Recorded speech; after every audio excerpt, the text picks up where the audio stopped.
It's Monday and Jasiri is ready to lead the way into a new week. Our main conversation focuses on a story that has once again shaken communities, raising urgent questions about safety, accountability, and how prepared we truly are when violence strikes. So in the aftermath of the recent attack in Kwara State, families are grieving, residents are searching for answers, and many Nigerians are asking the same question. How do tragedies like this keep happening? Beyond the headlines are real people, are mothers, the fathers, children, neighbors whose lives have been cut short, and for those who survived, abruptly disrupted. So moments like these remind us that security is not an abstract policy debate, it's the difference between fear and freedom in everyday life. News Central's Omoniyi Igbalaniyi was in Woro in Kwara State. He spoke directly with those affected and witnessing the situation firsthand. We will talk to him soon enough, but first, Dashin. But first, now, you know how we like to get things, started on Mondays. For those of you who had a very enjoyable weekend, let's find out. How was your weekend, ladies? Good morning, by the way. Are you talking about yourself? Welcome back. It's good to have you back, man. What are you saying? No, let's start with Tolu. How was your Of course, weekend? that's where we start from. She was absent from about Wednesday, so she must have a lot to tell us all. Actually. What I do, as I was just going, I was just thinking all the things I want to talk about. Yes. No, but so we went to support one of our very own who lost her father. And hey, I don't think I've been on a longer road trip in Nigeria in my life. 12 hours. What? Just to Benin? No, Agenebode. After Benin, after Auchi, there we still went. I'm talking about roads that are barely fitting 2 full-size cars. And then you're having to dodge. See, I thought Oyo Ogbomoso Ibadan, that experience was bad, but this one, because it's going, you have to dodge. You have to dodge all these trailers and all these trucks. As we went and we came back, at least 5 accidents. They just fall off the side of the road, or just fall in the road, or just about to fall into a ditch. And you're like, are you people? I'm trying to understand. Are there gutters? They're not gutters. So lots of it, what's the I want to say OTJ, it has deteriorated. Has deteriorated on the side. So the sides don't really have like guardrails Like or erosion, anything. Yes, yes, erosion. eroded. Except for the places where they had like streams. There are a lot of streams that we passed. So that was one of the things. I counted checkpoints, ladies and gentlemen. We actually counted checkpoints. And if I go and come on this trip, we passed a minimum of 100 checkpoints. We passed more going.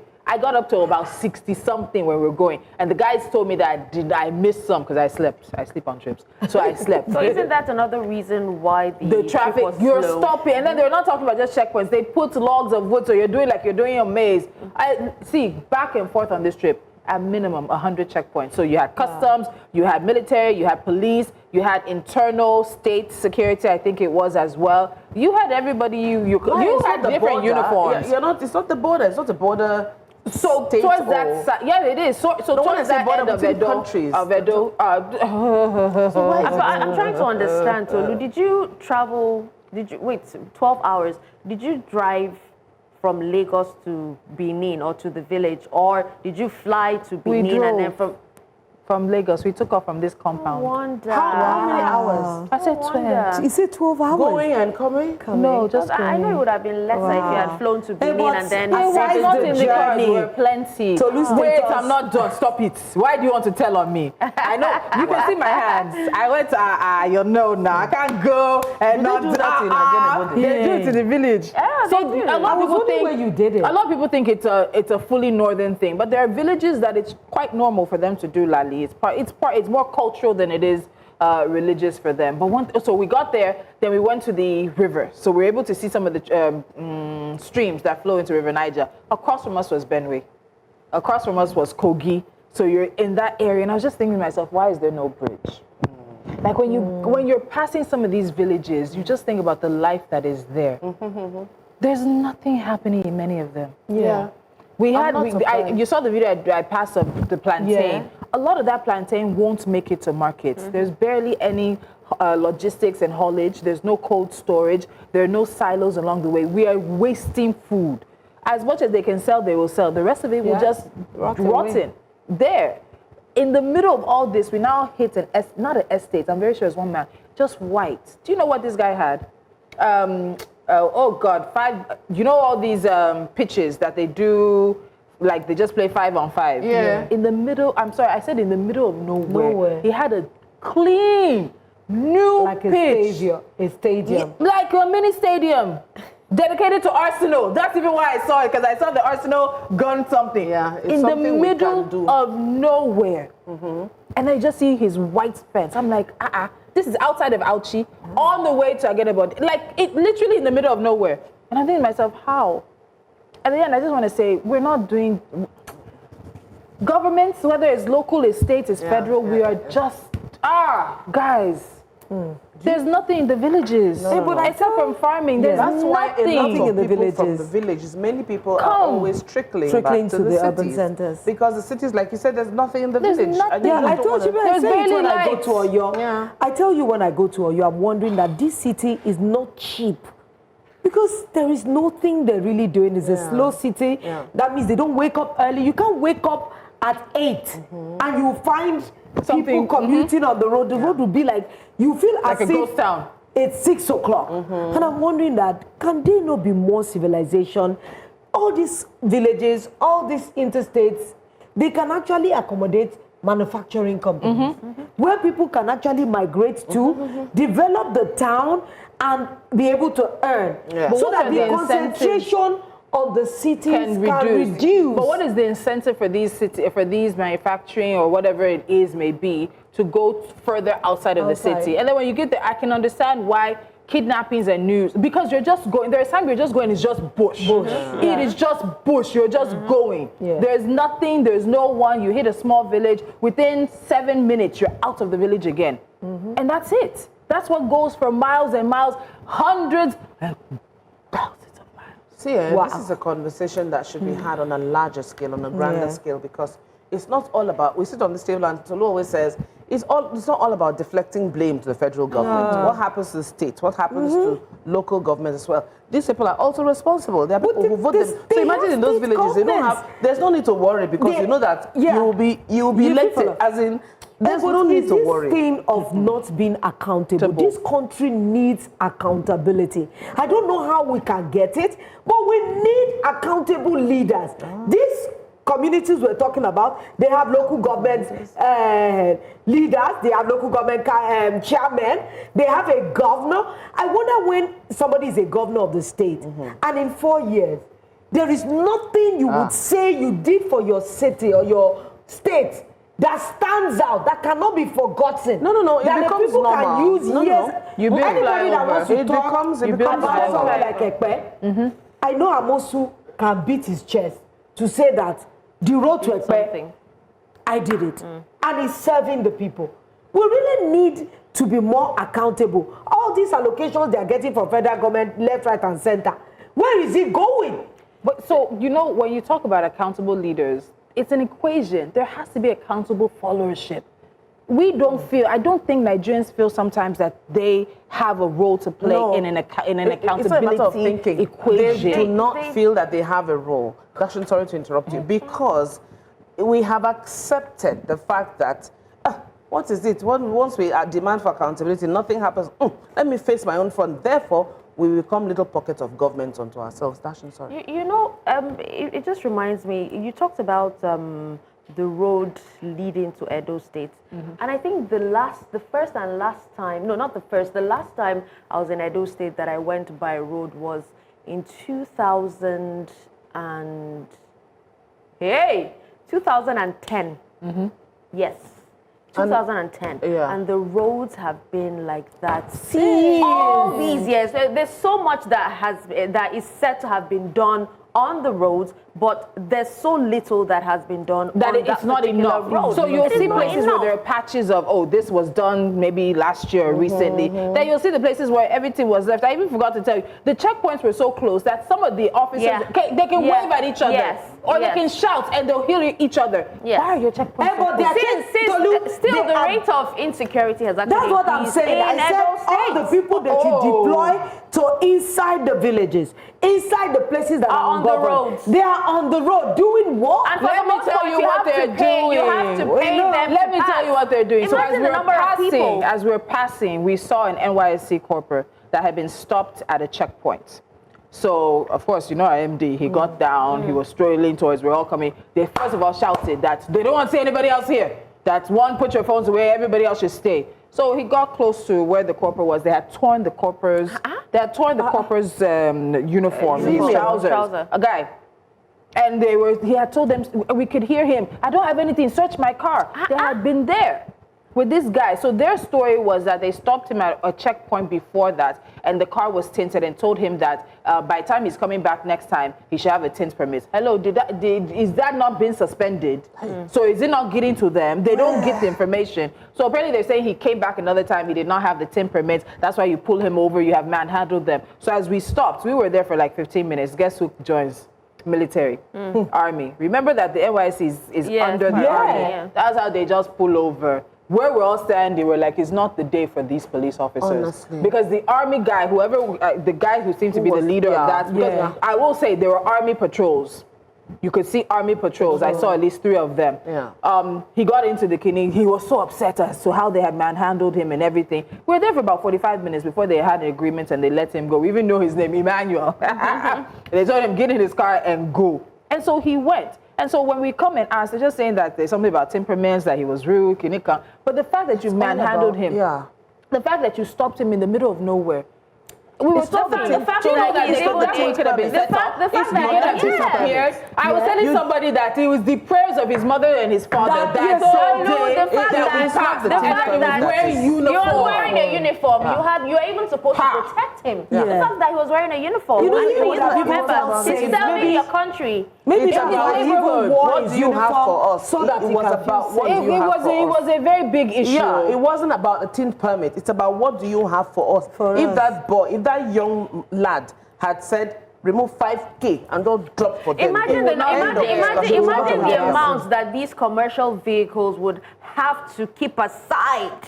You know, for all of these checkpoints, and then most of them, and you know the funny thing is, most of them from the parks, they would actually charge more and say, okay, this particular amount is set aside. Yes, so when you're passing 60 checkpoints in one direction, even for the people who are selling, even for the farmers who are trying to move their goods from their villages to the city, you still have to deal with the checkpoints. Either you're dropping water, you're dropping food, you're dropping something if you're not dropping money. So imagine passing 60 checkpoints. That means say 60 at minimum in one direction. And then when you complain, they tell you, oh, it's for your security. But how many people have actually felt safe on that particular road? How? On that particular road. How would you feel safe? In most cases, they are the ones who end up, shooting to kill on the roads. And you see, imagine them attacking a youth corps member on that road. There's so much that is wrong with us in this country. And this is Agenebode. This is Lagos Agenebode. We have not taken the trip to other parts of Nigeria. We're talking how dire security is in the country. And yet to look at some of the people that are working in agencies that are supposed to secure us. Sometimes I'll be asking myself that, do these people really know their job? Do they know what they are doing? I don't understand, because if they do, they would carry themselves in a more dignified manner. Because if you are so easy to be bribed by all this little change, how do I feel secure with you? You know, there's something that a security expert said on the conversation, and I have held this particular line. I keep holding it. It's always in my head. He said, the police was not formed to protect Nigerians like citizens. It was formed to protect the elites. And the sooner people keep that in their head. So what he's referencing is the colonial history. Yes. And what we just did is we just translated, we removed the colonial masters and put in elites. Big people. And then even with the military, you join. Exactly. Everybody else is safe. And Nigeria is more than Lagos. It's more than Port Harcourt. It's more than Ibadan. It's more than Abuja. There are things. I'm happy I went on this trip because I have not done a road trip in a while. I remember one of the reasons I don't go to see my parents in Obumasho that's just there because of the road. My husband is like, no, you're not going. You want to take her today? No. You know, there's always a fear, and that should not be. But I'll tell you one thing: the one that Lolo loves, I enjoyed. They pluck cashew, fresh from the tree for me, fresh fish. So these are the things I was watching the masquerades. I was watching the performances. So you went on a mini holiday, Tolu. Take away the road trip. For me, it's like Obumasho. There are bats around Obumasho as well. So at night you hear them. There's a never particular understood why tree. they fly upside down. I know. You need to be grateful for bats. They keep the mosquito population, rat population, snake population down. I don't mind bats. It's the We demonize everything in Africa. Anything we don't understand that just has a funny eye, you already say this thing is but possessed. I feel bats are like flying puppies. No, they're like flying rodents. No, puppies. No, Puppies, they're not okay. cute. They're vectors. They're cute for you. They're Let's go on the break, I beg. Please take us on a break. They're All cute. right, anyway, we're about to enter into a conversation that is very deep. Another attack, another community in shock.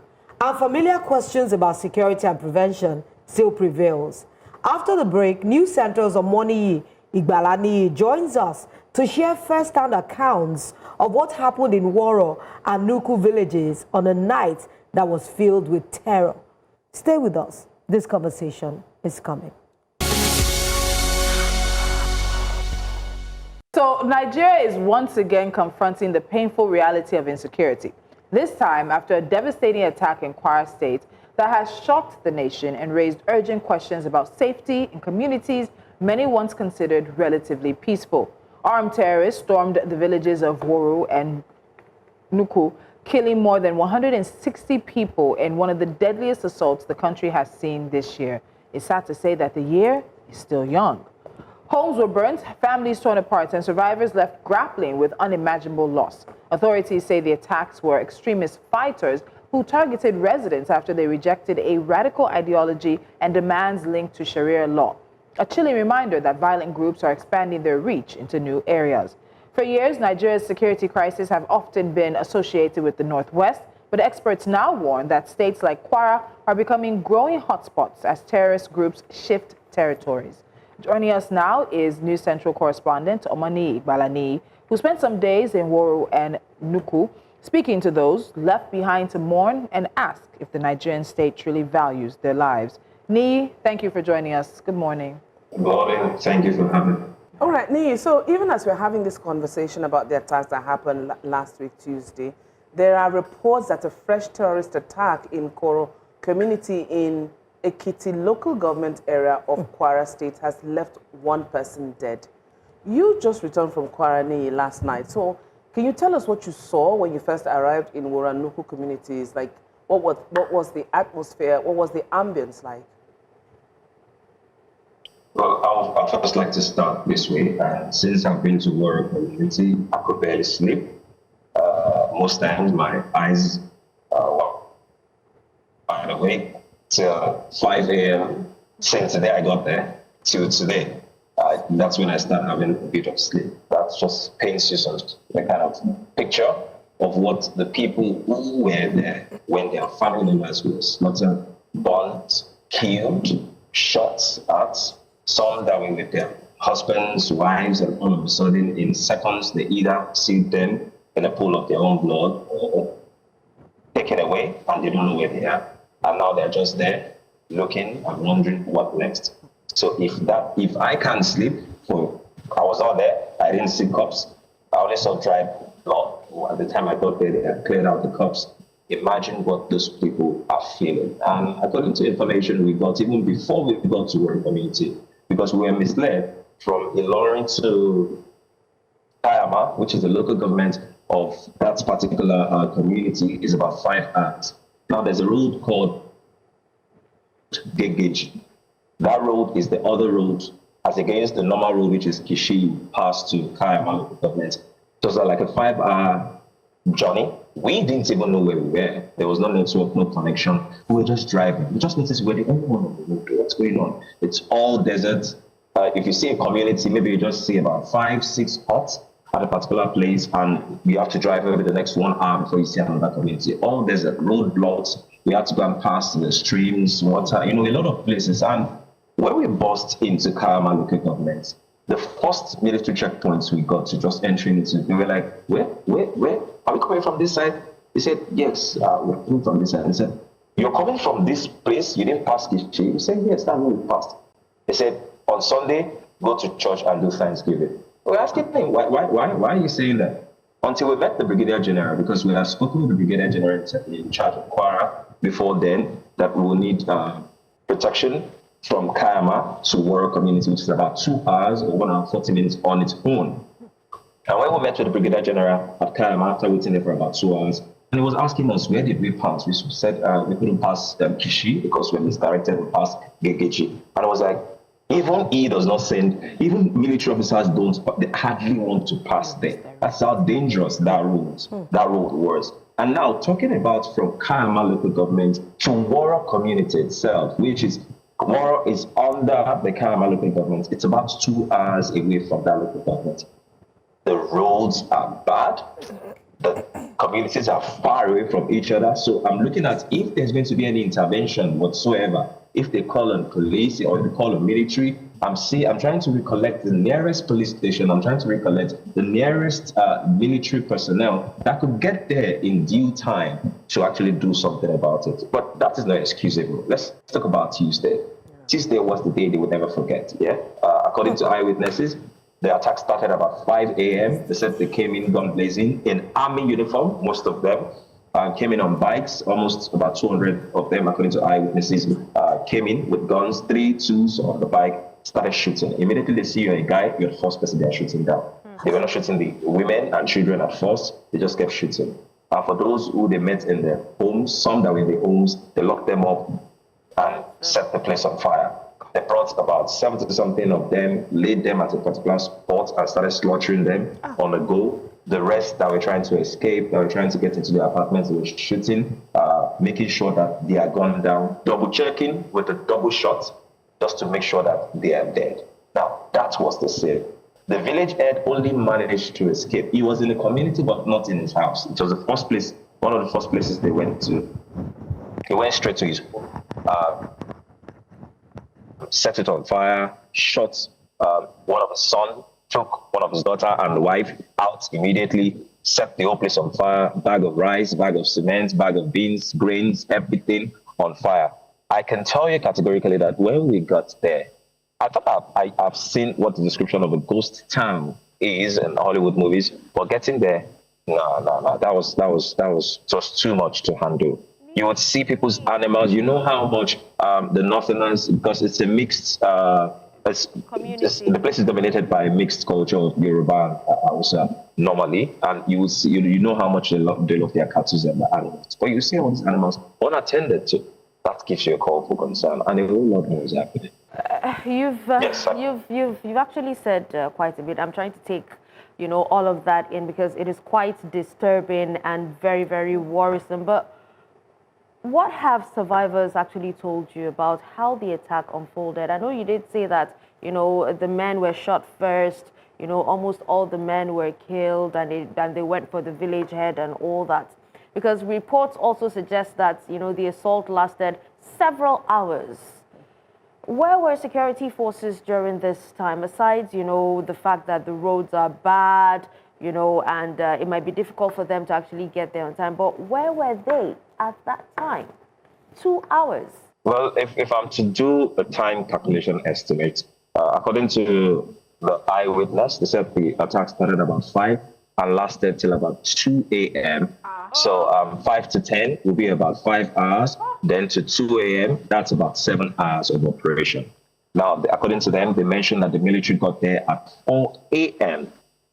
in the morning, which is about 9 hours. Now, if I'm to make the calculation based on where the military are positioned at the time or where security operatives are positioned at the time, let me use the farthest journey. Let's even assume they're coming from Ilorin, which is the capital. According to our own journey, 5 hours from Ilorin to Kayama, then about 2 hours from Kayama to Woro, that's about 7 hours, which means they will probably be getting there just as those guys were ending their operation, which leaves about 1 hour, 40-something minutes unaccounted for. But we don't know where the military are coming from, so we cannot say anything about that, and we don't have that information.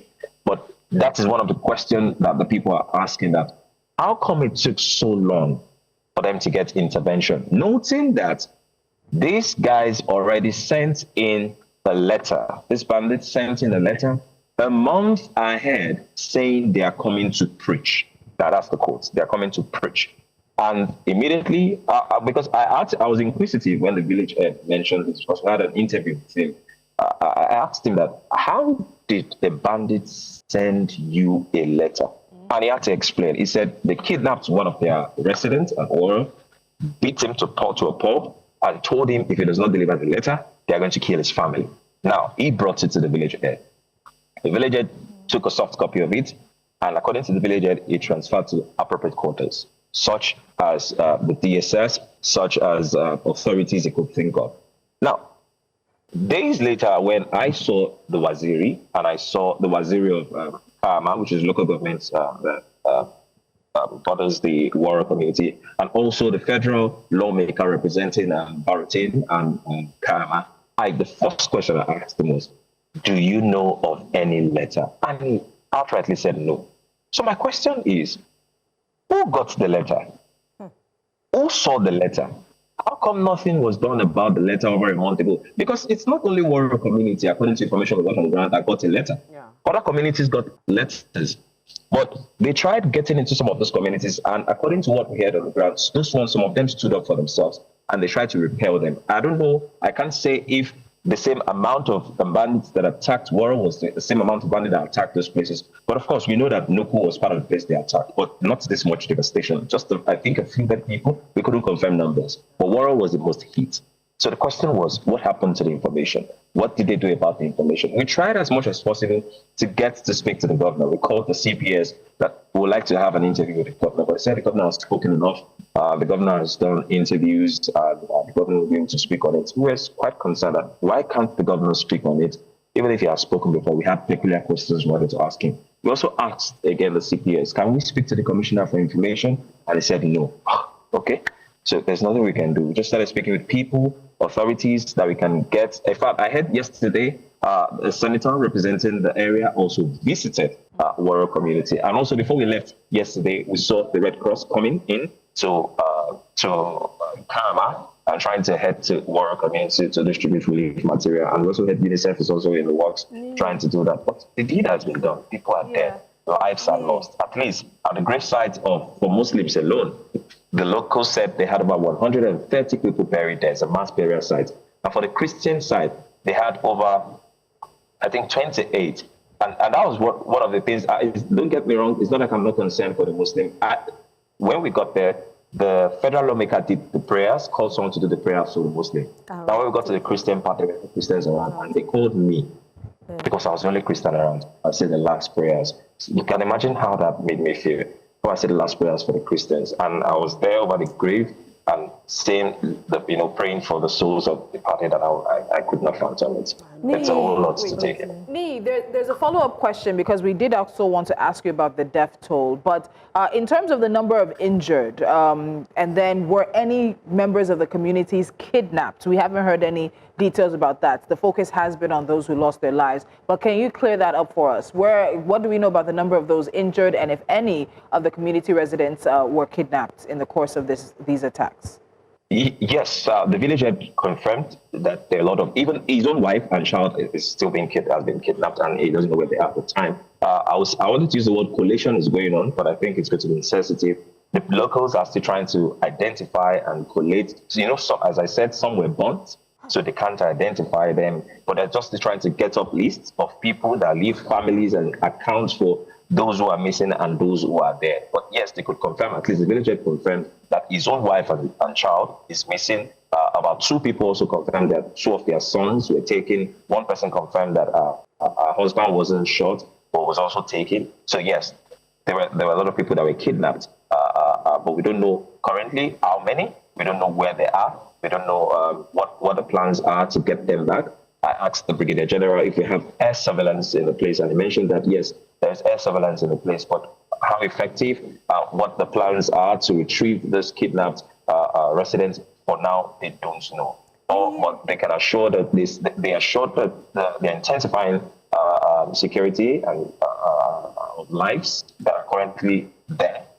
But they're doing their best to get the kidnapped victim out. So I'm more concerned about the lives of the people who are already affected. We went to the general hospital at Kayama, which is a local government, to see if anyone was taken there.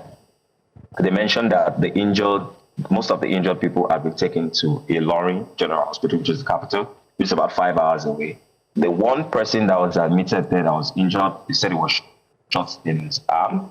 We tried locating, but of course, the information wasn't coming out. They're just trying to keep him. They're still worried and concerned, so we could not get across to them. So yes, they were injured people. And I think one of the senators visited them at Ilorin's General Hospital, and there are a lot of pictures of that for the injured. Yes, they were injured.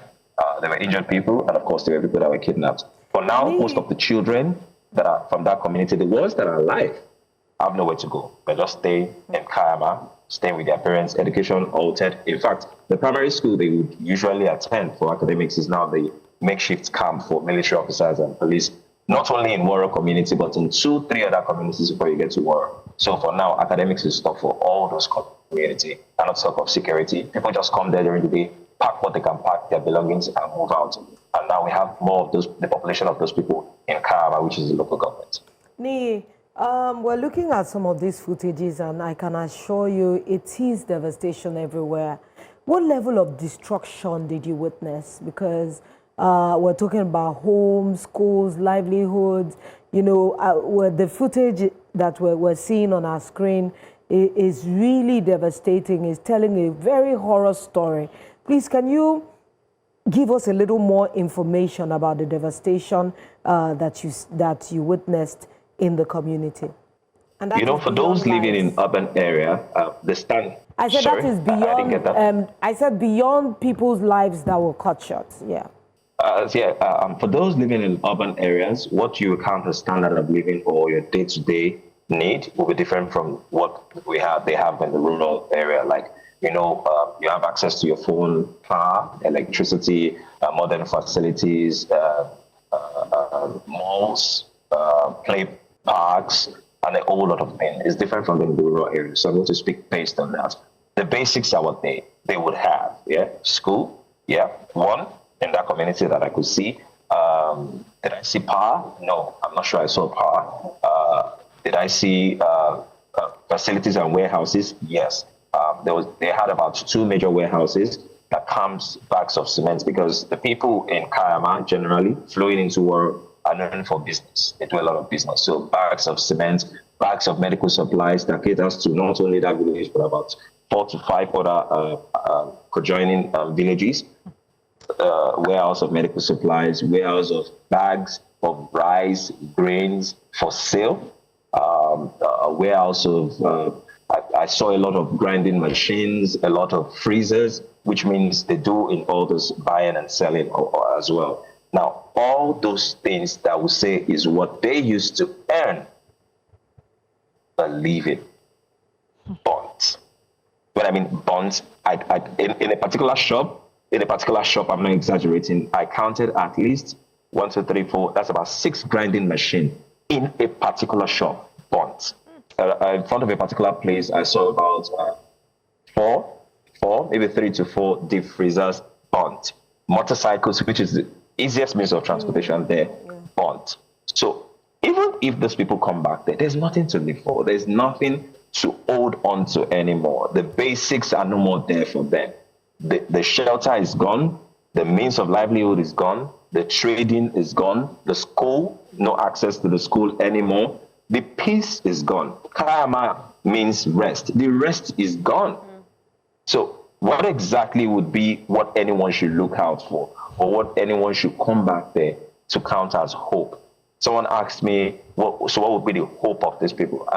If I'm to rate hope, I'll rate hope by what they still have currently. Is it hope of getting people that were lost? Is it hope of getting people that have been kidnapped? Is that going to happen? When they talk about hope, we'll talk about security. Is it guaranteed security that if they come back there, they'll have their lives back? Or is it guaranteed security that this attack will not happen again? When we talk about hope, we'll talk about academics or education for the children and for the family. Then we talk about access that these people still have. Let's remember that this particular community borders some part of Niger. Yeah, and there have been complaints about a particular national park just at the back of Woro community, which these people have been complaining about to authorities over time that is a menace and is an entry point into their community, but nothing has been done. So the livelihood is gone. Yeah, yes, I'm with you. Looking at the drone shot, you know, the community is a relatively large community. So one can imagine, you know, all these people sent packing most of them wiped out. Let's also talk about the security response a bit more. We saw you with the police who were doing a security assessment. What did they find? What did they say? Well, unlike the military, the police, we could not get much out of them. The area commander was one there at the time, and he did his assessment. And I walked up to him and said, "Can we have your on-spot assessment? What exactly we found out?" But they could not give me any information, noting that the CP would be the one to give appropriate information. We tried reaching out, but not that he didn't respond, we could not get appropriate. The communication wasn't effective. We could not reach out to him to get appropriate information. But we got bossed information from the Brigadier General who is in charge of Kwara, and he mentioned that they did their best to intervene. They did their best to get there on time. They did their best to make sure that the place is secure. I asked him did I ask him about a letter? No, as at that time, I didn't know there was a letter. So maybe if I had known that there was a letter, I'd have asked him that, but these people said they sent in a letter earlier. How come, did you get any letter? You are the one covering military operations in Kwara State. Did you get any letter? But we couldn't ask him that because the information came out later, and that was when we even knew there was a letter. So for security, for the army, they said they responded in time. For the police, we could not get anything from them. But those are the only two security operatives we could hear for. Yes, the CSO, the Chief Security Officer of Kayama, he operates, because in Kayama and conjoining villages, they operate what we call a vigilante groups. They call them bangers. So they have bangers across various communities, but Woro does not have a banger. Woro and one other community before Woro does not have a banger. I think they said there was some miscommunication at some point. So the bangers stopped going there or stopped going to that place. And according to what we heard, the bangers were the one who repelled the bandits from coming into some of the communities earlier. And Woro does not have a banger. So I guess that must have also created some sort of... The bandits must have been there, assessed the situation and seen that, okay, this place is purely open for us to access, and that's why the damage was done. You know what, because you had said it earlier that they went straight for the village head's house. And in my thinking, I'm thinking, how do you know where he lives? They have done assessment. They've been there before. They passed through and they've gathered their own information. So you talked about the fact that you saw just the police and the military, and the government has deployed troops. Were you able to get reactions from the communities to the deployment of the military in this area now? Does it inspire confidence locally, or is there even any skepticism in terms of a little too late for what they want to come and do? So has the community, were you able to get response from the community regarding the deployment of military or army troops? Yes, we got a response, and it was quite clear as day. Anything that is short term, they're not taking it and they're not going back. And what I mean by that is, if the military presence is just going to be for now, just because things are happening now and they're there, and not that there's going to be a system in place to ensure that the security of that place is guaranteed, the residents said they're not going back. And in fact, not just that residents, this is what we're talking about. Let me tell you how huge it is. The people in Kayama, which is about 2 hours away from Woro, are also scared. An incident happened before we got there. Someone just screamed on the streets of Kayama, and everybody started running. That's 2 hours away from that community of Woro. Yeah. Everybody started running. Only for them to know, oh, it was just nothing. It was nothing. That was all. And everybody was closing shop. That is the fear they live in. When we got to Kayama, the very day we got to Kayama, they were about to do, it was on a Friday. No, yes, this was on a Friday. They were about to do their prayers, the Muslim prayers. And as they were gathering, we decided to quickly take a drone shot of the gathering. And in a few minutes, I just saw someone near my camera operator trying to quiz him. So I moved closer. Sorry, I helped. He said he's a DSS officer. Okay, is there any issue? He said they just called him now that some people are here again. They are flying things over their head. They don't know if they come to survey. So the fear is huge.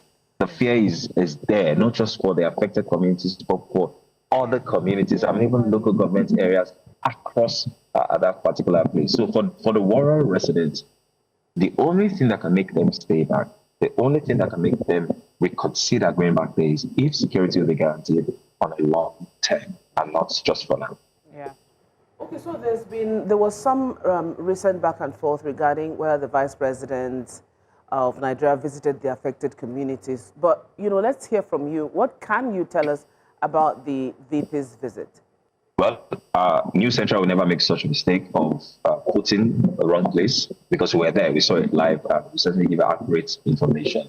The vice president was at the capital to visit the governor, and present there was the chairman of Kayama local government and the emir of Kayama, and that is why we could not see the emir of Kayama at Kayama because we were in Kayama. And the emir, someone stood in for the emir, which was the Waziri. He stood in for the emir because he mentioned that the emir had gone to the capital to meet with the governor. So the vice president did not visit Kayama. The vice president did not visit Woro. None that we can attest to, none that we know. He visited the capital, met with the governor, and left. The people who visited Kayama, or who visited Woro, in fact, themselves, was the governor. I think the day just after the incident, the federal lawmaker representing the Paratin and the Kayama area, he visited Woro because we went along with him. In fact, he visited the grave site. And just yesterday, when we were leaving, and we just got visuals of that, I think about 10 minutes ago, the senator representing that constituency also went to Woro. So those were the people we can confirm that went to Woro or even passed through Kayama, but not the vice president. Vice president went to Ilorin, the capital. Well, let's just quickly hear from the vice president now. The head of President Bola Ahmed Tinubu, to commiserate with you and the good people of Kayama and Kwara State by extension over the tragedy that befell our communities of Woro and Nuku in the evening of Tuesday, February 3rd, 2026. That tragic killing had shocked Nigerians because the victims were peaceful members of communities that were dedicated to building their peaceful livelihoods, while they practiced their religions in the peaceful and harmonious manner that the injunctions of Islam has instructed. Please accept our heartfelt condolences on behalf of President Bola Ahmed Tinubu. A battalion of the Nigerian Army has been deployed to Kayama, and all hands are on deck to ensure that peace and tranquility is restored back to those communities. As you can see there, we're back to thoughts and prayers and national condolences. And I wonder what that does for the people of these communities. Nee, from what you have observed, are residents beginning to leave the community, and what does that mean for those who remain? Well, every single day, vehicles, bikes, motorcycles, trucks are moving into the community, not to stay, but to move out. Every other thing that is left that they own every day. And they only do that during the day. During the day, you see some of them coming back into the community just to see what is going on, see what they can gather. They have about 2-3 mats just at the side, at the entrance of the community where they all gather, sit down. Just it's almost like a reminiscence, yeah. Just I'm sure some of them are still living in awe. What happened? Like how did we get here? A few minutes later, you see them loading up their bags, their grains, loading up their children, their wives on bikes, on everything, and moving out.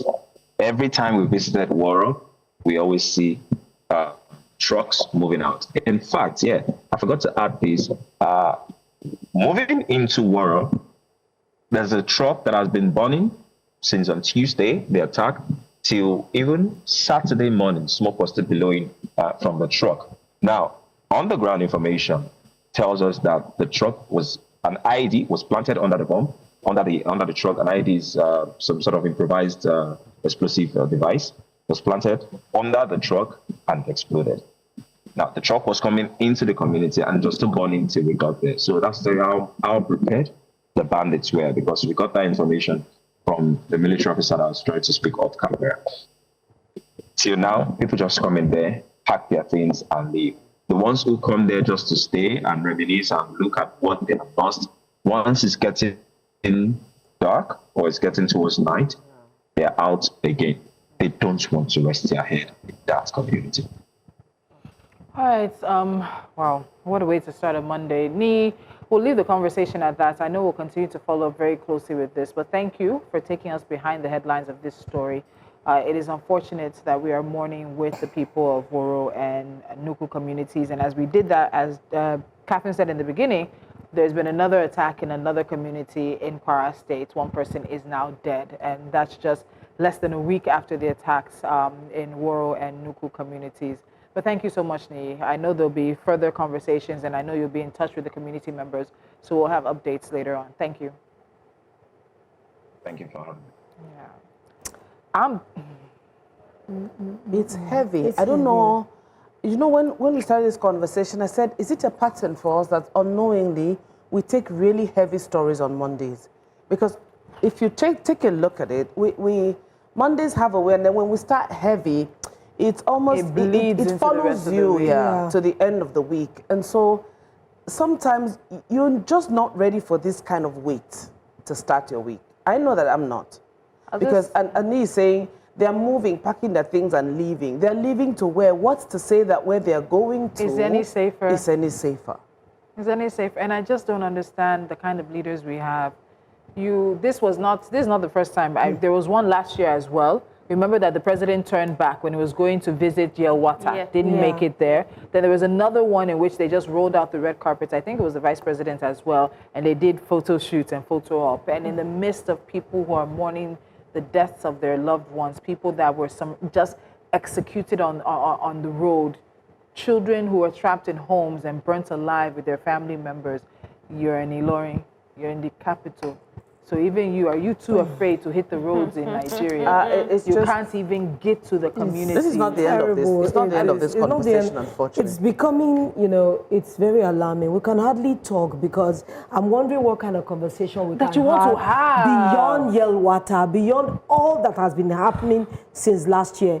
It's just that the communities are changing. The MO is not changing. They are killing people. They are burning houses. They're kidnapping. They are rendering communities. They are wrecking communities. And it's the same story year in, year out. The only difference is that it's moving southwards. Well, we cannot just continue. While this was happening in Kwara State, those that were kidnapped in Kaduna State were being released.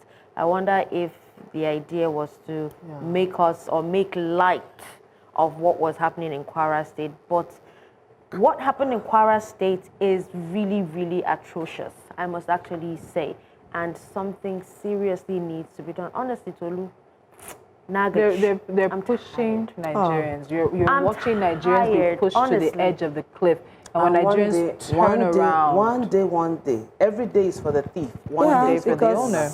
We have to leave the studio this morning from the stories of death and insecurity in war and other communities to the shocking developments around Nigeria. We see how violence and crime continue to affect all of us, but we've seen courage, resilience, and the power of communities, authorities working together. So as we close, let's remember the victims and hold space for the families and continue to ask questions that matter, because there are conversations that shape our nation, and this is one of them. Thank you for joining us today, Monday morning. Stay safe, stay informed. We'll see you again tomorrow on Jasiri.